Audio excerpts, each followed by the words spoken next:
This week lang, ito yung tinatawag na graduation week. So congratulations sa mga gumraduate mula high school. Ganun din, may mga recognition, no, sa mga may honors.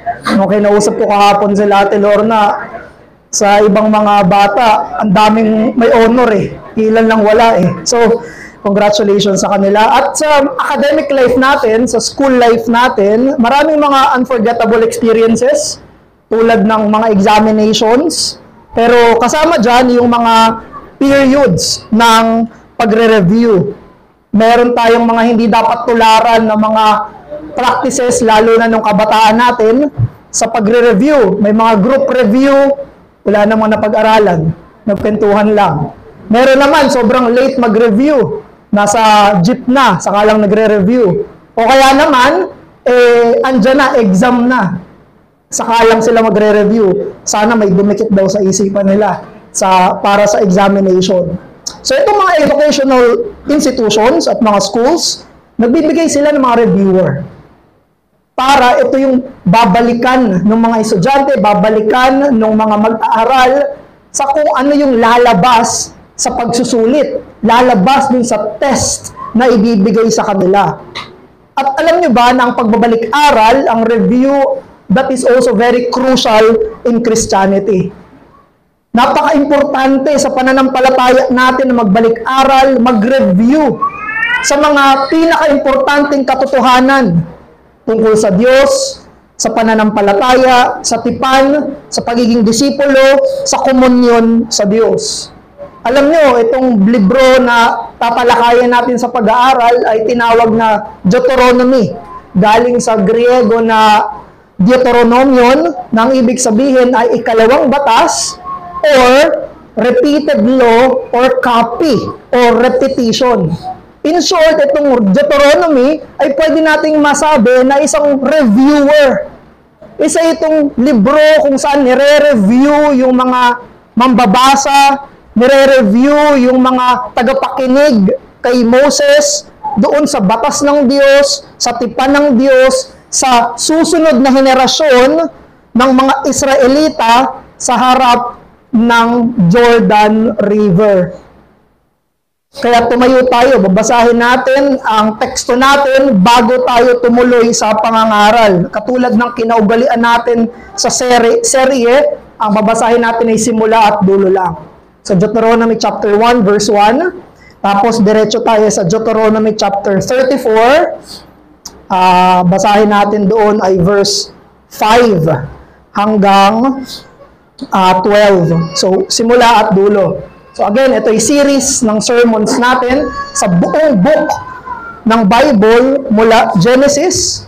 Matapos na natin Genesis, Exodus, Leviticus, Numbers. Ngayon, pang-5 na. Deuteronomy. This is the word of the Lord. Deuteronomy chapter 1, verse 1. These are the words that Moses spoke to all Israel beyond the Jordan in the wilderness, in the Araba, opposite Sup, between Paran and Tophel, Laban, Hazeroth, and Dizahab.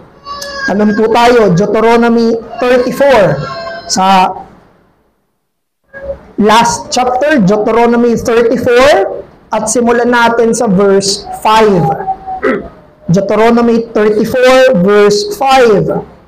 So, Moses, the servant of the Lord, died there in the land of Moab, according to the word of the Lord. Verse 6, and he buried him in the valley in the land of Moab, opposite Beth Peor. But no one knows the place of his burial to this day. 7, Moses was 120 years old when he died. His eyes was undimmed, and his vigor unabated. And the people of Israel wept for Moses in the plains of Moab 30 days. And the days of weeping and mourning for Moses were ended. And Joshua, the son of Nun, was full of spirit of wisdom, for Moses had laid his hands on him. So the people of Israel obeyed him, si Joshua, and did as the Lord had commanded Moses. And there has not risen a prophet since in Israel like Moses, whom the Lord knew face to face.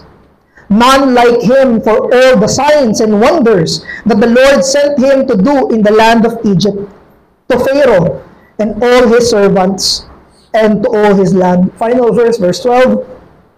And for all the mighty power and all the great deeds of terror that Moses did in the sight of all Israel. Ito ang salita ng Diyos. Makaupo na po tayo.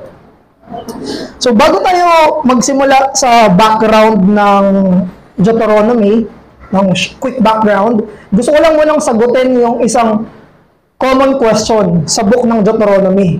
Kasi nakita natin sa Deuteronomy 34, namatay na si Moses. Itong Pentateuch, yung first 5 books, sumulat si Moses. So isa sa mga tanong ay, si Moses ba talaga ang sumulat nito? Paano niya sinulat ito kung patay na siya? So, yan ang isa sa mga questions lingering regarding that. So, naniniwala tayo na si Moises ang sumulat ng Deuteronomy until the very end of his life. Nabasa natin, malakas siya, di ba? Hindi siya nanghina. 120 years old na siya, pero napakalakas niya pa rin. Yung mata niya, hindi lumabo, yung lakas niya, nandun pa rin. So, naniniwala tayo na sinulat ni Moises ang Deuteronomy nang malakas siya hanggang sa dulo ng buhay niya. Pero ito ay itinuloy ni Joshua. Ito ay dinugtungan ni Joshua nung pagkamatay mismo ni Moses dahil siya yung successor na papalit kay Moises sa pagiging leader ng Israel. At ang susunod na libro nga ay Book of Joshua. After ng Deuteronomy, Book of Joshua na, bago ang Judges.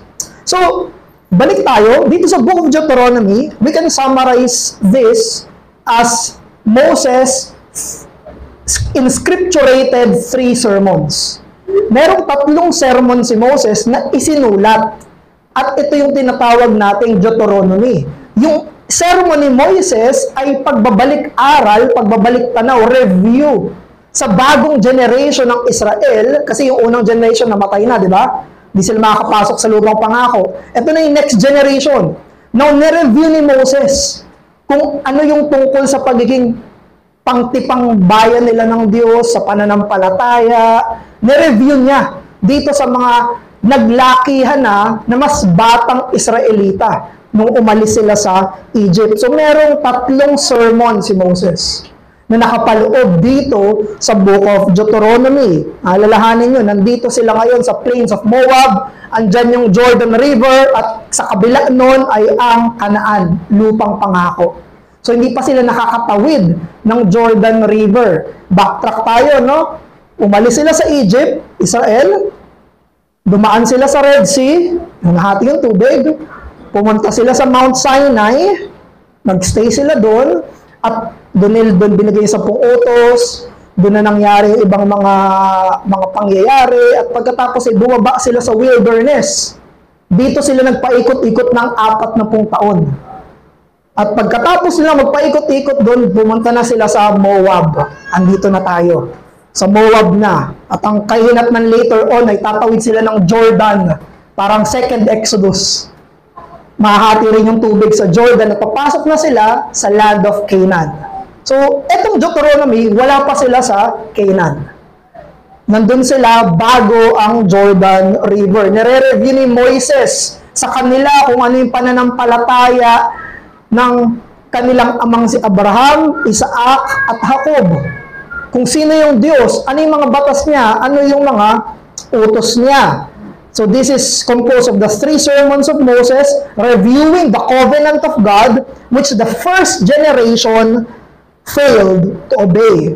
Matuturing natin na motivational sermon to. In-urge ni Moises yung Israel na maging faithful. Hindi katulad nung naunang henerasyon na nagpaikot-ikot ng 40 years doon sa wilderness na nangyari sa Book of Exodus. At natapos itong libro ng Deuteronomy sa kamatayan ng kanilang leader na si Moises. Isang propeta na ginamit ng Diyos na napakamakapangyarihan at sumunod sa kanya si Joshua. Ganon din, itong Deuteronomy ay isang covenantal document.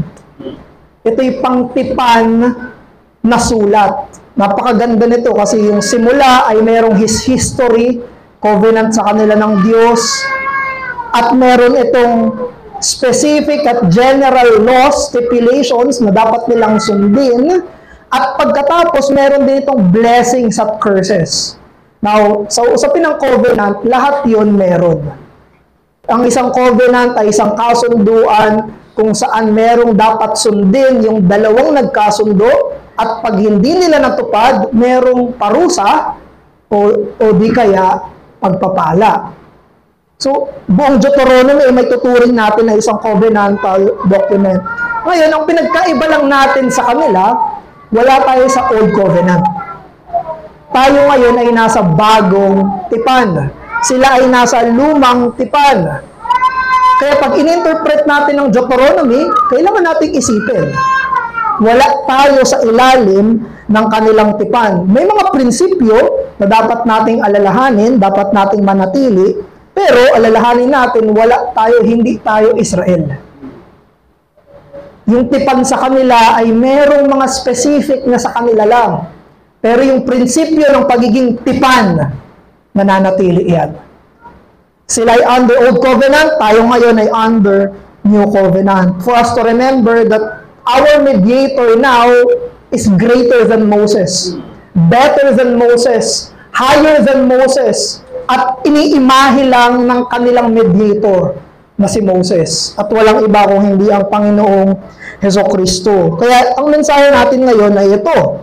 Ang pagbabalik-aral sa tipan ng grasya ay sobrang halaga. Habang nasa kabilang ibayo at nakaharap tayo sa pintuan, papasok sa kaluwalhatian ng Kristiyanong kaligtasan.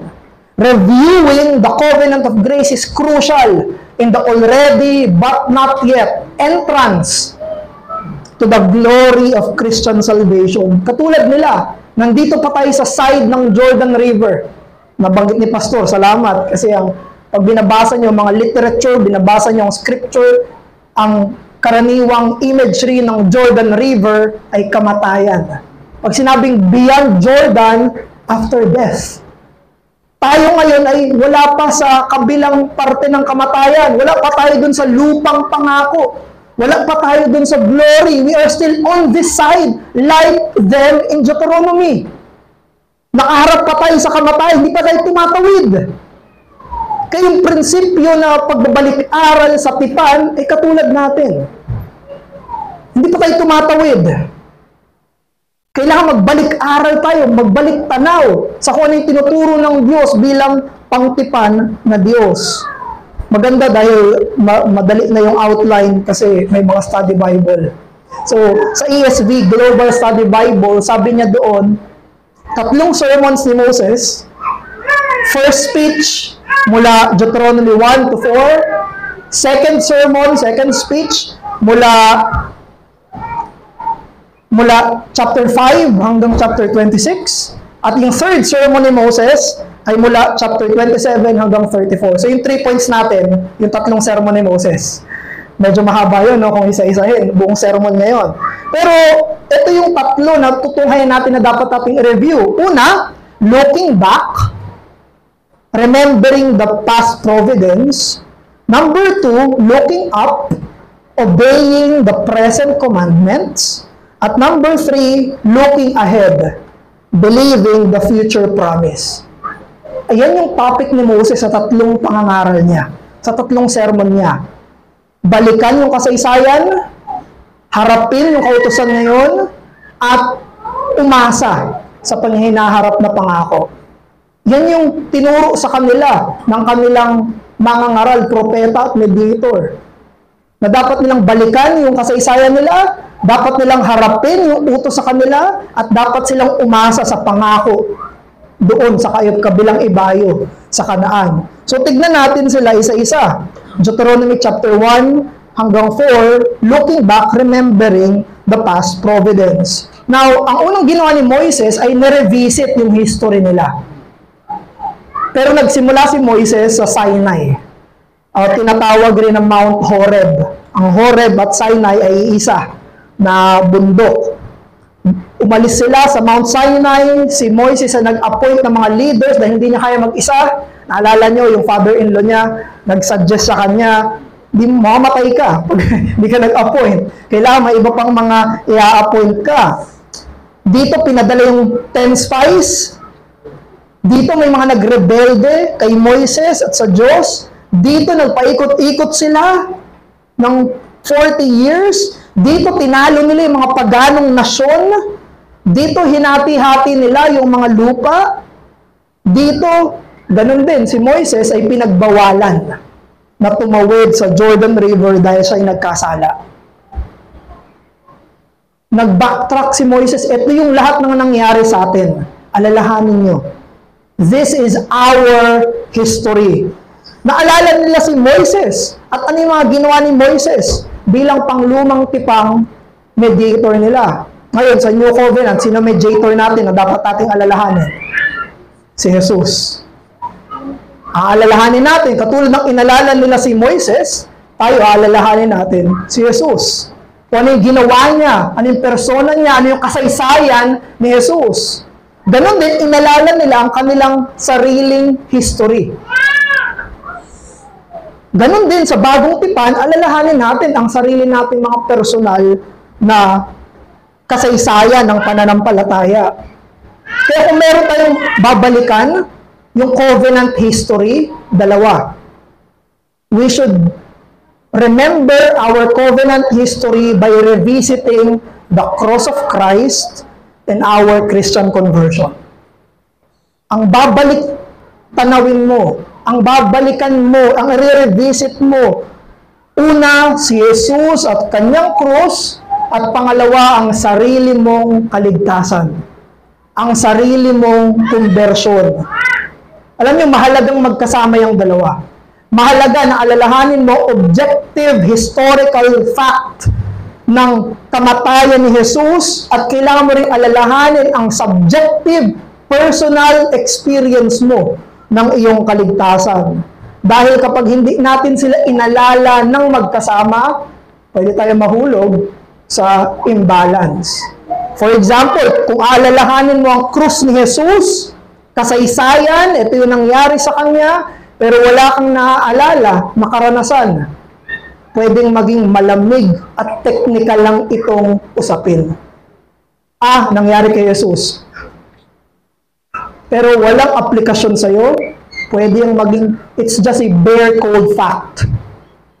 And then, di kaya naman, kapag ang palagi mo namang iniisip ay ang sarili mong karanasan, ang sarili mong konbersyon, pero hindi mo inaalala yung pinanggalingan, yung basehan ng pundasyon, yung krus ni Jesus, pwede tayong maging too subjective naman, nakafocus na naman sa sarili, nakafocus sa sariling experience. Kaya itong dalawang to napakahalaga, na ang pinagmula ng bagong tipan ay si Jesus at kanyang krus, at ito ay nilapat sa buhay kanya-kanya. Iba-iba tayong karanasan.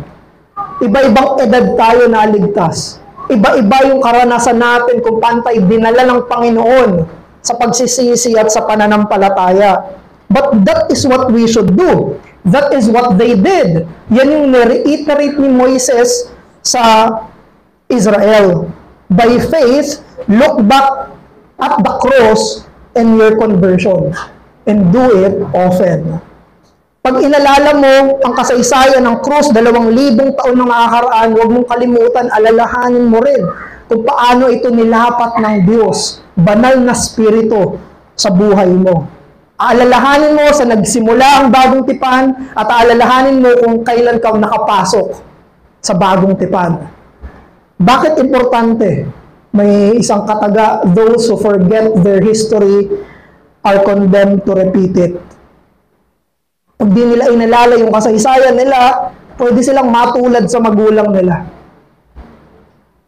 Yung mga naunang Israel, anong ginawa nila? Hindi sila nakapasok sa lupang pangako. Dahil sa kawalang pananampalataya. They may suffer the same fate. Kaya kailangan nilang alalahanin yung naging kasaysayan nila mismo. Kung merong man sa isang punto ng kasaysayan kung saan pwede kang bumalik, saan yon? Sa mga usapan, isa yun sa madalas na mga tanong. If you can go back in history, where? Anong panahon sa kasaysayan yung gusto mong balikan? Isipin nyo, itong mga taga-Israel na to, siguro meron silang mga personal na karanasan. May mga special memory sila na gusto nilang balikan. Kanya-kanya at iba-iba. Pero ang binigay na storya ni Moises sa kanila ay ang kanilang covenantal history. Pwede, iba-ibang tao yun eh. Yung nandun sa Israel, ang dami nila. Pero ang pinaalala sa kanila ni Moises, remember your covenantal history. Ang dapat nilang maalala ay kung bakit nandun sila sa Moab ngayon.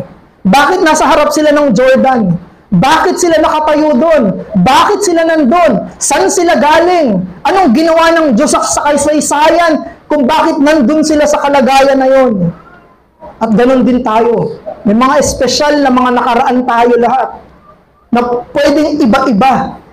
Pero ang pinapaalala sa atin ay yung iisang pangtipan na kasaysayan. You remember the cross of the Lord Jesus and the conversion of your soul. Alam niyo, kung babalikan niyo yung pagkapako kay Jesus, kung walang pananampalataya, pwedeng wala lang din sa inyo yun. Pero kung may pananampalataya, mababanggit niyo yung sinabi ng centurion, truly, this is the Son of God.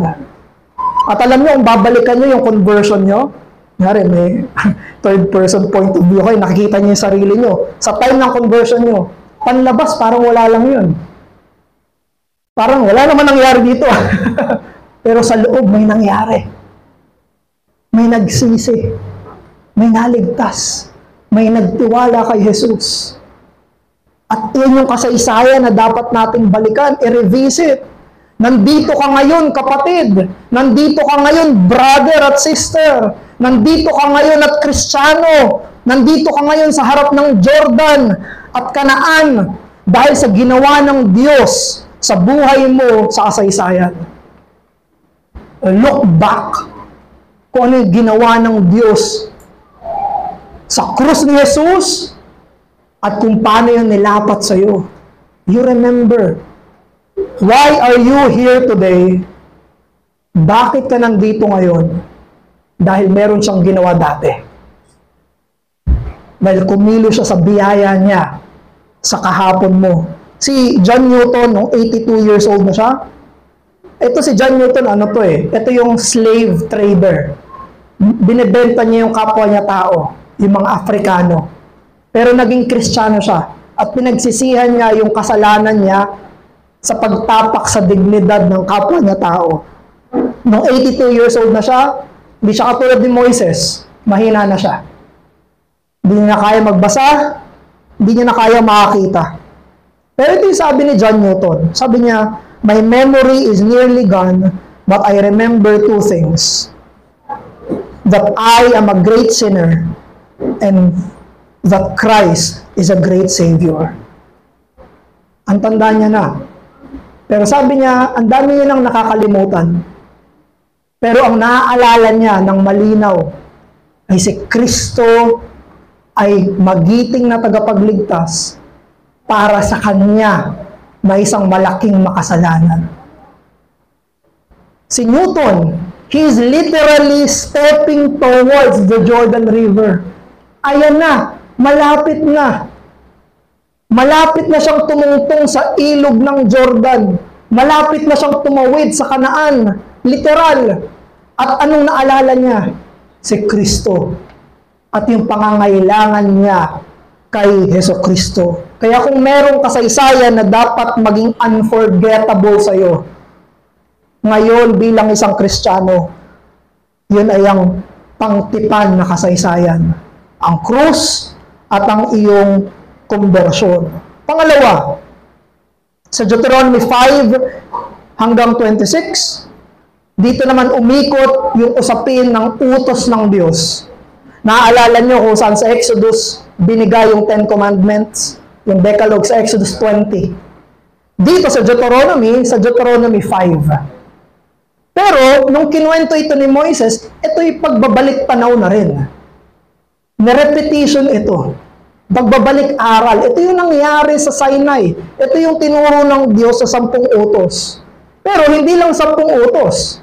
Merong mga elaboration ng utos na yon. Kaya ang haba ay mula chapter 5 hanggang chapter 26. Puro utos yun. Dapat nilang mahalin ng Diyos na Panginoon nila. Dapat nilang labanan yung mga paganong nasyon. Dapat huwag nila kalimutan ng Panginoon. Dapat hindi sila magmalaki at sumamba sa Diyos-Diyosan. Dapat matakot sila sa Diyos. Dapat hindi nila sambahin, hindi sila sumamba katulad ng pagano at sambahin yung mga paganong Diyos. Dapat alam nila yung malinis na pagkain sa hindi malinis na pagkain. Dapat nilang matutunan yung usapin ng tithes. Meron ding batas tungkol sa pagpapalaya ng alipin. Dito rin itinalaga yung mga pista ng tabernakulo at iba't ibang mga pista. Dito, binigay din ni Moises sa kanila yung batas na pangbayan, the law courts. Meron din mga batas para sa hari. Wala pa silang hari, pero may batas na tungkol sa pagkakaroon ng hari. May mga utos din dito tungkol sa obligasyon nila sa mga pari at mga levita. Dito rin inutos yung tungkol sa mga offering, mga alay. May utos sa gera, may utos sa kasal, may utos sa pagtitiwalag o excommunication. Dito nilista kung paano sila dapat mabuhay bilang pangtipan na tao ng Diyos. Niligtas sila ng Diyos mula sa Ehipto at hindi sila iniwan na bahala na kayo dyan. Hindi sila niligtas mula sa Ehipto tapos kung ano na lang gustong lifestyle nila. Hindi ganon. Niligtas sila ng Diyos mula sa Ehipto, dinala sila sa plains of Moab at binigyan sila ng kautusan. Inulit sa kanila kung ano yung lifestyle na meron dapat ang Old Covenant people of God. That is what we see. The same principle applies bilang mga New Testament believers. Niligtas tayo ng Diyos at binigyan tayo ng patakaran kung paano tayo dapat mabuhay. Hindi niya tayo inalis mula sa kapahamakan at hinayaan tayo, o Joseph, bahala ka na. Ikaw nang bahala sa buhay mo. Kung paano gusto mo mabuhay, mabuhay ka. Hindi ganun ang Diyos. The fitting lifestyle of the New Covenant believer is discoverable in the commandments of Scripture. Ang akmang pamumuhay ng isang kabilang sa bagong tipan ay natututunan mula sa kautusan ng kasulatan. Paano mo nga ba matututunan yung pagiging isang Kristiyano? Buhay Kristiyano. Hindi by instinct, hindi by imagination, hindi by intellect, kundi sa pamagitan ng salita ng Diyos. Kung paano isinulat itong sermon, yung buong Biblia ay para sa Kristiyano kung paano siya dapat mabuhay ngayong ligtas na siya. Sa pamamagitan ng Biblia, matututunan natin paano mamuhay sa Pilipinas, paano mamuhay sa Antipolo, paano mamuhay bilang iglesia, paano mamuhay sa bahay, paano mamuhay bilang Kristiyano sa taong 2024. Umaasa ako na hindi ka nagsisik ng guidance kung paano mabuhay sa sanlibutan. Sana ang pamantayan mo kung paano ka dapat mabuhay ay hindi kung ano yung buhay ng marami. Hindi kung ano yung buhay ng mga sikat. Hindi kung ano yung buhay ng mga tinitingala. Hindi kung ano yung buhay ng mga hindi Kristiyano. At higit sa lahat, hindi kung ano yung sinasabi ng sarili mong puso. Saan mo makikita ang kalooban ng Diyos para sa buhay mo? Walang iba kung hindi pagbabalik tanaw sa nakasulat. Pagbabalik tanaw sa kautusan. O paano ba ako magiging isang Kristiyanong mister? Biblia. Paano ba ako magiging isang Kristiyanong misis? Biblia. Paano ba ako magiging isang Kristiyanong magulang? Biblia. Paano ba ako magiging isang Kristiyanong anak? Biblia. Paano ba ako magiging isang Kristiyanong kapatid? Biblia. Paano ba ako magiging Kristiyanong empleyado? Biblia. Paano ba ako magiging isang Kristiyanong businessman? Biblia. Paano ba ako magiging isang Kristiyanong estudyante? Biblia. Paano ba ako magiging Kristiyano pag malungkot? Biblia. Paano ba ako magiging Kristiyano pag masaya? Biblia. Paano ba ako magiging Kristiyano pag tagumpay? Biblia. Paano ba ako magiging Kristiyano pag walang pera? Biblia. Paano ba ako magiging Kristiyano kapag nag-aalala? Biblia. Paano ba ako magiging Kristiyano pag naguguluhan? Biblia. Paano ba ako magiging Kristiyano pag tagumpay? Biblia. You see, how they live in the plains of Moab is how they will live in Canaan. Kung papaano sila nabubuhay dito sa Moab, ay kung papaanong inaasahan din ng Diyos na mabubuhay sila doon sa Kanaan. Tayo, mabubuhay tayo bilang Kristiyano sa langit, sa walang hanggang kaluwalhatian, sa lupang pangako na walang hanggan. Kaya inaasahan na yung buhay natin dito ngayon ay kung ano yung magiging buhay natin doon. At ano ang buhay doon? Makalangit na buhay. Buhay na sumusunod sa nakasaad. Walang ibang sinusunod sa langit kung hindi Diyos.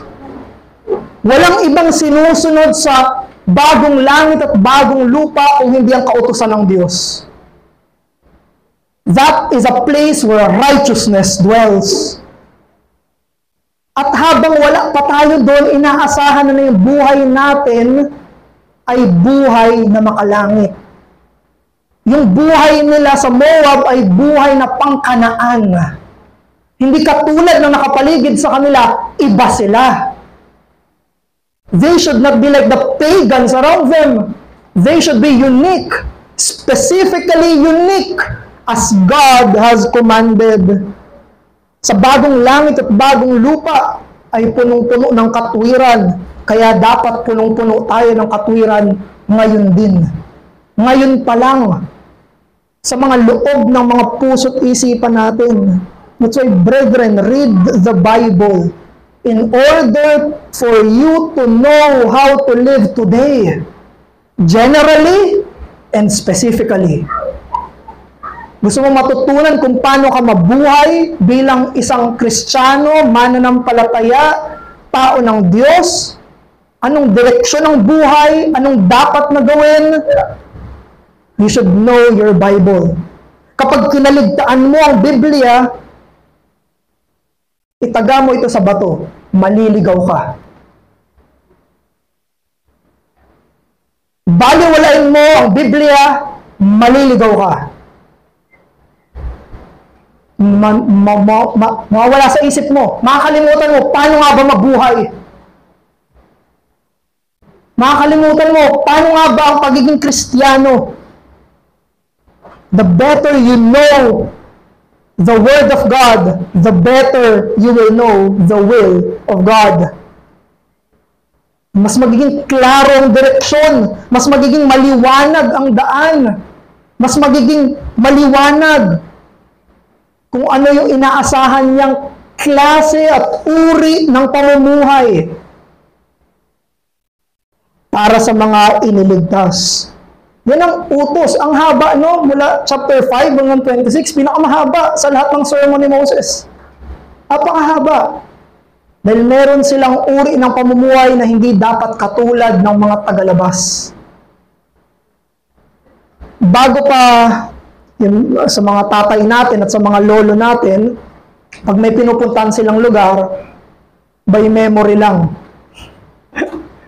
Alam lang nila, naaalala lang nila. Pero ngayon, pag may pinupuntahan tayong lugar, nandyan na yung Google Maps. O ibang mga online maps na meron kayo.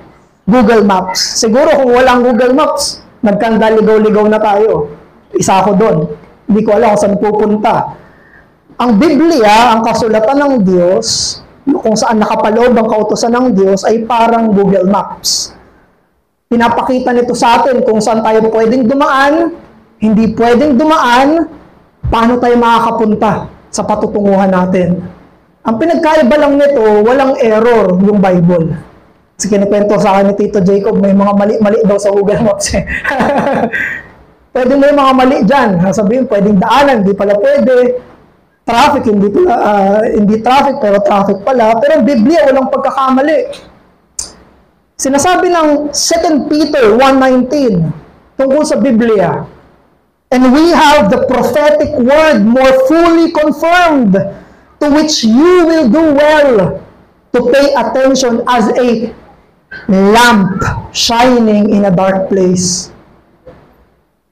Ang salita daw ng Diyos, ang salita ng propesiya, ay parang liwanag sa dilim.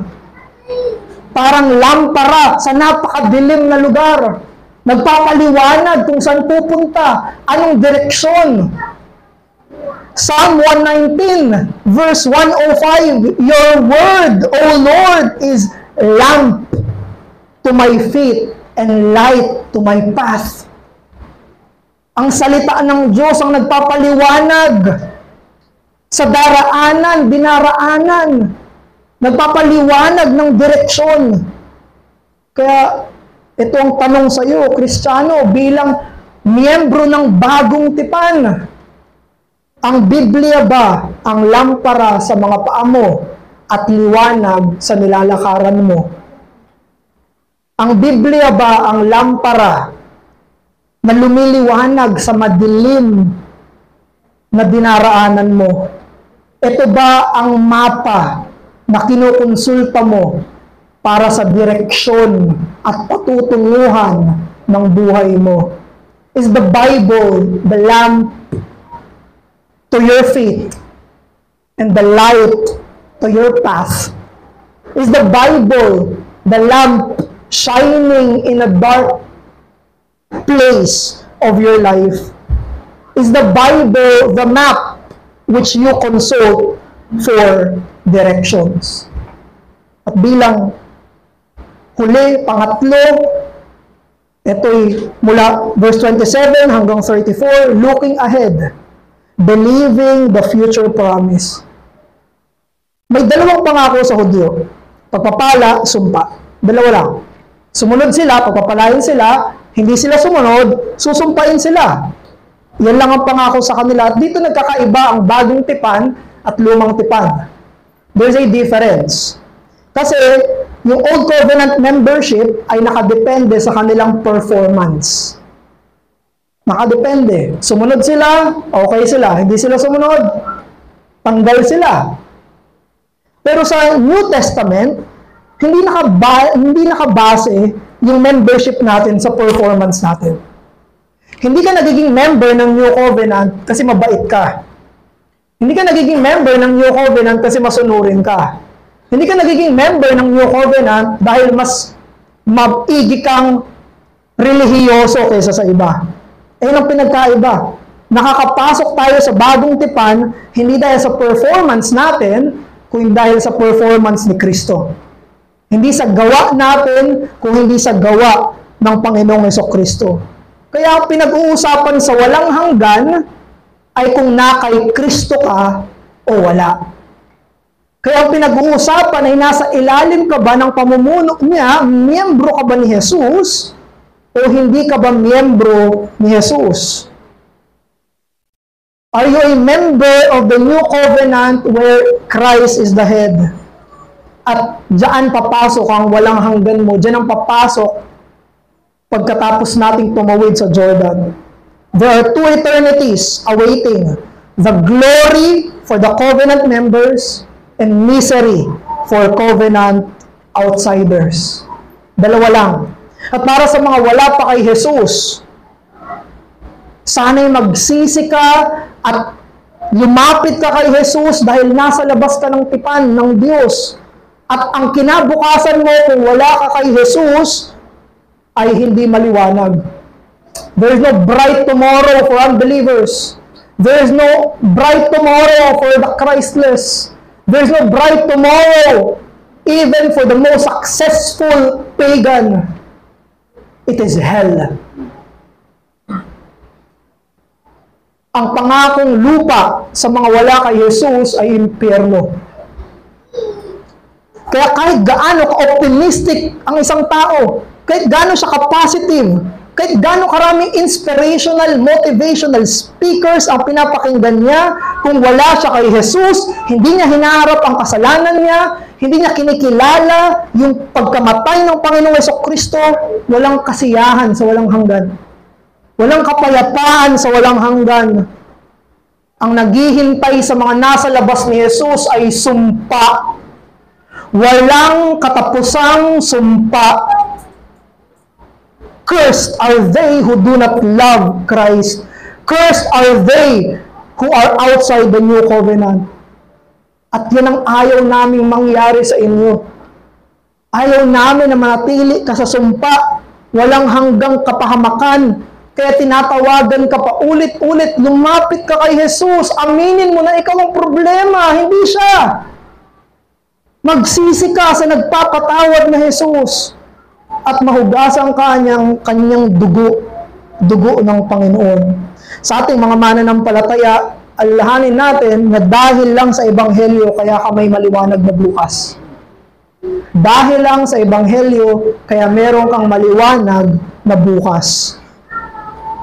At yan ang dapat alalahanin para maging isang masaya at may pag-asa kang mananampalataya. Yung Israel, they should be very hopeful and very careful because they will enter the Canaan. They will enter the promised land because of their mediator, Moses. Si Moses, dapat buburahin na sila eh. Pero nanalangin si Moises. Sa sobrang galit ng Diyos sa Israel, gusto niya nang wasakin. Gusto niya itira si Moises lang. Tapos, manggagaling sa anak ni Moises, magagawa ulit ng Diyos ng bago. Yun ang gusto ng Diyos, pero sabi ni Moises, wag, Panginoon. Dahil sa mediator nila na si Moises, nandun sila. Pero alam niyo ba na maging si Moises ay hindi nakapasok sa lupang pangako? Dahil maging si Moises ay makasalanan. Sa dulo ng Deuteronomy, nanindigan ng Diyos na hindi siya pwedeng pumasok sa lupang pangako. Ang ginawa ng Diyos, pinaakyat siya sa isang mataas na lugar, pinasilip sa kanya yung Kanaan. Sabi na kay Moises, silipin mo. Yan yung Kanaan, hindi ka makapasok dyan. Dahil maging ang tagapamagitan nila ay tao. Isang makasalanan. Isang palyadong makasalanan. Magiging dakila, pero makasalanan pa rin. At ang bagong tipan nating tagapamagitan ay higit kay Moises, higit kay Joshua, ang pangalan niya ay Jesucristo. Makapasok lang tayo sa langit dahil sa Kanya. Makapasok lang tayo sa bagong langit at bagong lupa dahil kay Kristo lamang. Hindi katulad ni Moises, kasama nating papasok si Jesus doon. Hindi katulad ni Moises, siya ang karapat-dapat na pumasok doon. Kaya pwede tayong magkaroon ng pag-asa bilang mga Kristiyano. Dahil siya, si Jesus, ang Panginoon ng Jordan, at Panginoon ng Canaan, at Panginoon ng Moab. Dahil siya ang Panginoon ng nakaraan, ang Panginoon ng kasalukuyan, at Panginoon ng hinaharap. Siya ang Panginoon ng kahapon, Panginoon ng ngayon, at Panginoon ng eternidad. Siya ang Panginoon natin sa bagong tipan. Siya ang pag-asa natin.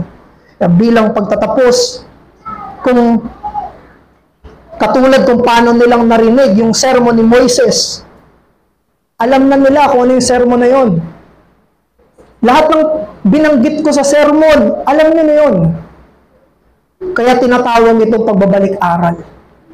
Kailangan mong balikan ng balikan yung mga dati mo nang natutunan, dati nang itinuro sa'yo ng Diyos mismo. Kailangan mo ng review. Kailangan mo ng review. At anong dapat nating i-review sa ating bagong tipan? Kung ano ang ginawa ng Diyos sa kasaysayan, kung ano ang ginagawa niya ngayon, at kung ano ang gagawin niya sa hinaharap. Malangin tayo, Diyos namin, maraming salamat sa napakasiksik na libro ng Deuteronomio. Patawarin niyo kami dahil hindi namin inaamin na kailangan namin magbalik-aral. Patawarin niyo kami Dahil iniisip namin na hindi na namin kailangan balikan yung mga basic, yung mga itinuro mo na. Pero tinatama mo kami, O Diyos, dahil naglagay ka ng isang buong libro sa Biblia na reviewer. Na ang mismong punto ay ibalik sila sa kung ano itinuro na sa kanila. Maraming salamat, O Diyos. Turuan mo kami bilang Kristiyano na paulit-ulit bumalik-aral sa pinaka-importante na mga yugto at aral ng pananalig. Sa pangalan ng Panginoong Hesus. Amen.